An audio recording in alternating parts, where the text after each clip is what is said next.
We've prayed for revival. We've sung songs about it. We fasted for it.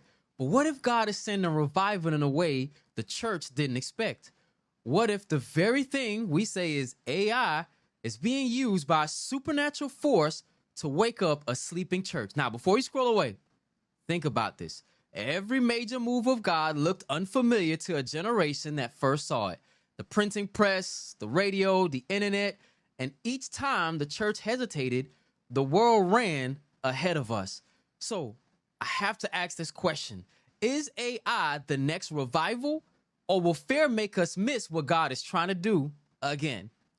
Welcome to CTRL+ALT+BELIEVE, where we learn to control our minds, alter our paths, and believe bigger. Today's conversation, it just might be the most important I've ever had, because the world is shifting right in front of our eyes. Technology, economy, culture, everything is evolving faster than we can process. And while most people are scrolling or complaining or even afraid of what's next, I believe God is inviting a few people to pay attention. AI is here. It's not coming. It's already in our phones. It's in your jobs, the classrooms. It's in your homes. It's writing emails, editing videos, customer service calls. I mean, it's building art, music. Some people are excited. Others are terrified. And honestly, both reactions make sense, because anytime something new enters into the world, it threatens what's familiar. And what's familiar has always feels safer, even if it's keeping you stuck. Now, AI is going to replace some jobs. Industries are going to shift. But this isn't the first time history have seen things that have changed. Every generation faces a famine of some kind. But the people who have discerned those times have always had direction. Crisis actually clarifies purpose. Look at Joseph. He discerned the shift, and he ended up managing resources that everyone else was crying over. So jobs may change, the economy, it may feel uncertain, but God's economy has never been unstable. When we look back in scripture, every major move of God came during moments of uncertainty. Moses led a generation through the wilderness. Joseph led Egypt through a famine. Elijah survived when resources dried up. The early church, they thrived under persecution. So why would it be any different now? God is not intimidated by technology. He's actually sovereign over it. He's not pacing heaven back and forth wondering what AI is going to do next. He's the same God that told Daniel knowledge would increase in the last days. He already saw this coming. As a matter of fact, he positioned us to live in it, not run from it. So the question isn't what's happening to the world. The real question is, what is God doing through it? The church has been behind and been on the consumer side of culture for way too long. We've waited for handouts. We've prayed for miracles without preparation. And in some cases, we created a generation that expects something for nothing. And it's a spirit of entitlement, a mindset that resists change but demands reward. And now AI is exposing that, because the next move of God, it won't reward entitlement. It will reward productivity. When God told Adam to be fruitful and to multiply, he wasn't just talking about having kids. He was talking about being productive. Be fruitful. It means to produce something. Multiply. It means to make it grow. So from the very beginning, God wired humanity for work, creativity, and stewardship. This means when innovation shows up, believers shouldn't run from it, but we should lead it. But the moment we hear AI, most believers freeze up.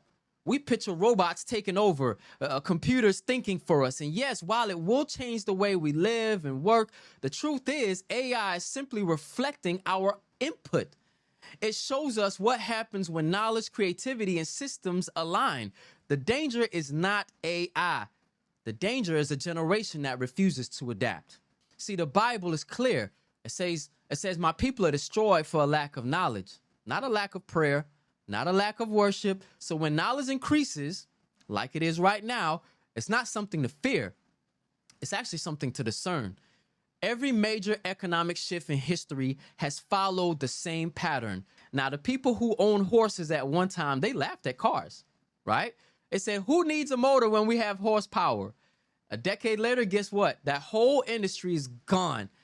It wasn't evil, it was revolution. The same thing happened with the internet.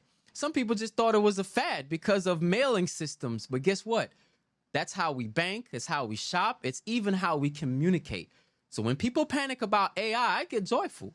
Not because it's not serious, but because I see a pattern.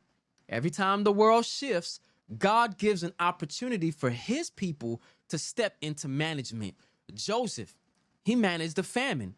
Daniel, he managed an empire. Nehemiah, he managed the rebuilding project. Each time they saw crisis differently, not as something to fear, but as a signal to prepare. And that's what this season is. It's a signal. God is saying, I'm doing something new. Will you perceive it? Because it isn't about coding or computers. It's about calling. AI is simply the next stage of stewardship. It's the modern day equivalent of the talents Jesus talked about. Some are going to bury their talents out of fear, while others, they're going to multiply through wisdom. And the ones who multiply, those are the ones that God are going to trust with more. This whole technology revolution isn't Satan trying to take over, but God trying to expose who's ready to reign with him. What if he's using it to separate consumers from creators, followers from innovators, fear from faith?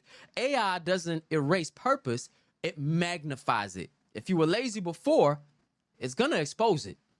If you were creative before, it's going to multiply it. And that's why I'm saying AI isn't replacing people, it's replacing positions. When one position closes, God is opening another space for those who are prepared. When the economy shifts, and it will, the question isn't, can I survive? The question is, can I discern? Because discernment determines destiny. I mean, you can have a PhD and still miss the move of God. I'm not against education. You can have no degree and still walk into destiny if you discern what's happening. Don't be anxious.